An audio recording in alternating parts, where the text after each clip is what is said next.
很强的。还有，这很少人可以挺得住这么久的反踢啊！这绝对是来华踢馆史上被揍得最惨的日本冠军，在体力耗尽的情况下，只能进行着简陋的防守，捂着脑袋承受着中国猛将的持续进攻。咱们的中国选手王洪祥完全没有停歇，依旧是一拳一脚持续输出，不到最后一刻绝不罢休，就是要让台下的拳迷们看看这个日本冠军究竟有多大水分。镜头一转，我们能看到这位身披5条金腰带的日本冠军嚣张登场，他就是日本的五冠王 Pin。从他出场的打扮就可以看出他极为嚣张，把自己职业生涯中获得的5条金腰带全部带上了擂台，简直猖狂至极。不过他的实力却令人怀疑。得知中国选手王洪祥准备复出，更是点名挑战，发誓在今天这场比赛中，如果不能打败王洪祥，自己愿意直接退出日本拳坛，并且将自己的金腰带拱手相让。赛前他甚至还对王洪祥进行嘲讽，说王洪祥都一把年纪了，还想重回擂台，简直可笑，还扬言今天要让王洪祥见识见识日本空手道的厉害。不过咱们的中国选手王洪祥，想必大家也都不陌生，毕竟他是咱们的百姓英雄，在他巅峰时期，更是在擂台上疯狂暴揍日本狂人。如今他再一次走上擂台，势必是要让这个不知天高地厚的日本选手付出代价。这场比赛对于王洪祥来说，可不仅仅是胜利失败那么简单。既然日本选手已经来到家门口叫嚣挑战，那就必须得让他付出代价。那么我们也就不多废话了。为了让更多中国拳迷能看到这场精彩的比赛，还希望屏幕前的各位兄弟能长按点赞3秒。小编在这里祝大家早日赚到100万。那么比赛现在正式开始。红色方是咱们多年未见的百姓英雄王洪祥，蓝色方则是赛前嚣张叫嚣的日本狂人。可以看出两人之间的体型差距不算太明显，但日本选手却十分猖狂，不断地对着王洪祥进行嘲讽挑衅。王洪祥也不甘示弱，决定加快自己的攻势，打算让这个日本选手付出代价。在他战力技巧方面呢，我是对王洪祥有信心的。这位日本选手呢，也是这个和空手道，顶不住了。很显然，这名日本选手在这场比赛中完全没有做好赛前准备。或许在他眼里，王洪祥不过是一个即将退休的糟老头。然而在赛场上，王洪祥的表现着实让他惊掉了下巴。短时间内被压制的日本选手，为了能及时止损，竟然做出了明显的违规动作，使出了只有在综合格斗比赛中才会出现的下前抱摔。当然，他的这种违规行为也被裁判看在眼里。如果他再次使出这样的动作，将会被裁判判罚，从而扣掉点数。但从他的表现中可以看出，王洪祥在他面前绝对有着压制的能力，所以日本选手才会如此紧张。为中国搏击擂台上，我认为是第一个真正的明星。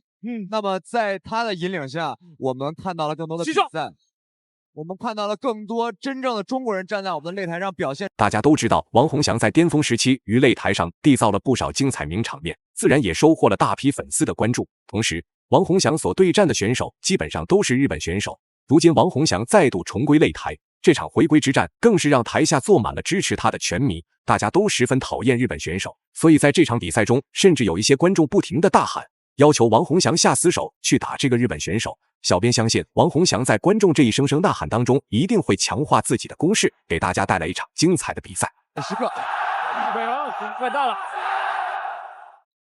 不过这个天啊，李新熟的空手道这位选手，是这种传统流派的空手道，这种流派的选手，可能在这个搏击的擂台。现在我们来到了第2回合，从两人的表现来看，差距很大。王洪祥在对手面前绝对是占有优势的。不过值得一提的是，这日本选手确实挺抗揍的。可能他之前所说自己是日本的5条金腰带获得者，有一半是因为自己抗揍才得来的，所以他的正面应对能力一般，但他的身体确实很抗揍。王洪祥也是好久没有打过这种高强度的比赛了，所以他在尽可能的加强自己的出拳力度，尽量在铃声响起前将对手给快速终结。到了6次、7次、8次、9次，两三打。连续9。在王洪祥掌控比赛之后，连续的重拳更是直接将日本选手逼到了角落。最终在遭受重击后，日本选手难以忍受痛苦，直接瘫倒在地。相信台下的全民观众个个心中都十分痛快。这场比赛对于王洪祥来说确实有着很大的挑战性，因为他已经5年没有走上擂台。不过这日本选手也确实抗揍。赛前他还喊到自己只要不是被打死在擂台上，就一定会与王洪祥争执到底。打得更立体、更加连续，跟之前的风格要展现不一样的风格，不一样的王洪祥，并没有像我们期待的以后进来了。在第2回合明显已经加温了。低扫2次，还有高扫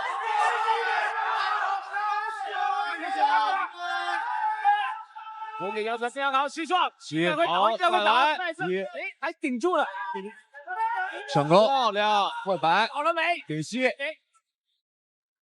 不得不说，这日本选手的身体素质确实够厉害的。在遭到王洪祥无数次重拳暴击后，竟然还能坚挺地站在擂台上。从他的这个光头发型，让人很难不怀疑他是不是赛前偷偷去请教武僧一龙，偷偷学了一些诸如抗击打能力的招式，比如金钟罩、铁布衫之类的。如果换做一个普通的选手，在吃到王洪祥这么多重击的情况下，不说躺尸擂台，最起码也会被揍得眼冒金星。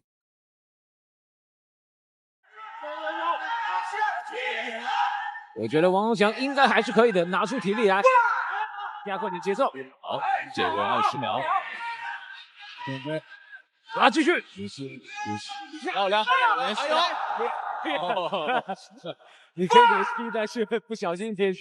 我们的裁判的执法是。现在来到第3回合，说实话，这场比赛能够打到现在，小编一点都不感到惊讶，因为这日本选手实在是太过抗揍。王洪祥连续的主动出击，也让他体能有明显的下滑。如果这日本选手留了点心眼，拖延到第3回合才主动出击，这场比赛还真不一定能够轻松拿下。当然，王洪祥肯定也考虑到了这一点，所以在第2回合就没有下手那么狠，而是保留了一些体力。目前完全把控比赛节奏的王洪祥，想要终结比赛，可能也只是时间问题。最后他的终结以后叫的砍踢。哇，王洪祥回来了！王洪祥回来了！不知道是不是有观众会觉得穿越，好像时间我回到了5年，又回到了之前，还是这个感觉，对，还是我们曾经为他欢呼的那个站在中国，站在日本，站在澳大利亚，站在新西兰，站在美国拉斯维加斯，继续打着胜利比赛的王洪祥。其实刚才也说到，王洪祥自己也说，这样的比赛其实无论输赢，当他选择重新回到王洪祥在这场比赛中，拳头和腿法施展得非常频繁。而且像他这样上了年纪的人，竟然还能从比赛开始打到现在，这足以证明他的体能储备是非常不错的。就算王洪祥已经打出了几百拳，踹出了几百腿，依旧没能让这日本选手躺在擂台上，反而这日本选手还生龙活虎的在擂台上持续的做着挑衅动作。不过他已经失去了主动进攻的机会，只能埋着脑袋做防守，坚持到最终比赛结束，可能对他来说也是一种胜利。还手了，看来已经疲于防守了，哎。哎呀，这个脚，推跳了吧？哇，这个日本人真的是，还是非常顽强的，我必须要真的承认，还是非常顽强的。还有，这很少人可以顶得住这么久的真的是。